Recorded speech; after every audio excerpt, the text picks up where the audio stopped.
Assalamualaikum warahmatullahi wabarakatuh. Waalaikumsalam. Salam sejahtera. Salam Malaysia Madani. So tadi kita baru sampai di Timor Leste tengah hari tadi. Tu kita berjalan sekejap. Dan hari ni, pagi ni, pagi yang indah. Kau boleh tengok view sangat-sangat cantik. Ya Allah, Masya Allah, Masya Allah, Tabarakallah. Sangat cantik. So, orang dah start. Diving. Ada diving. Wow. Pagi ni, kita nak mulakan aktiviti kita dengan bermacam-macam aktiviti. Jadi sebelum tu, kita nak make sure team kita semua ready, get ready and terus bersiap. Okay?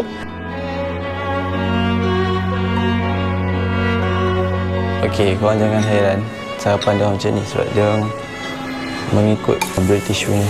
Kau tak tahu pembiak macam mana ni. Ya? Okey, baik.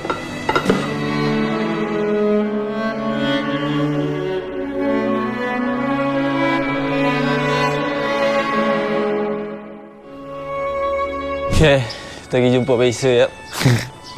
Saya nak minta baju dengan Faisal. Saya nak tukar ni, baju ni je. Takut kotor. Oh. Wow. Oh, kau nak baju ke? Tak adalah. Apa pula? Tak ada lah. Saya melawat-melawat je. Nak pilih lah antara dua ni. Tak apalah. Okey. Nak pilih lah tak?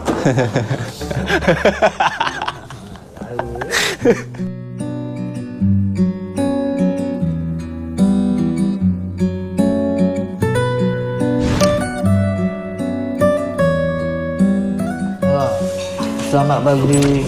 Pagi, dunia betul. Abang, ada tak? Timor Leste. Oi, ada kerja lagi. Ada gajian. Saya kalau dah datang ke negara orang, saya kena gaji betul-betul. Morning. How are you? I'm good.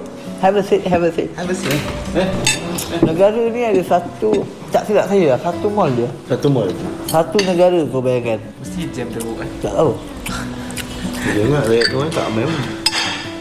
Itu kita boleh mulakan langkah kita ke situ. Lepas tu Zul ada beritahu, cuba kaji pasal hospital. Hospital ada berapa hospital kat negara ni? Hospital banyak. Banyak. Swasta ada, kerajaan ada. Tapi kita nak pergi tengok hospital kerajaan ni. Hospital Timor Leste.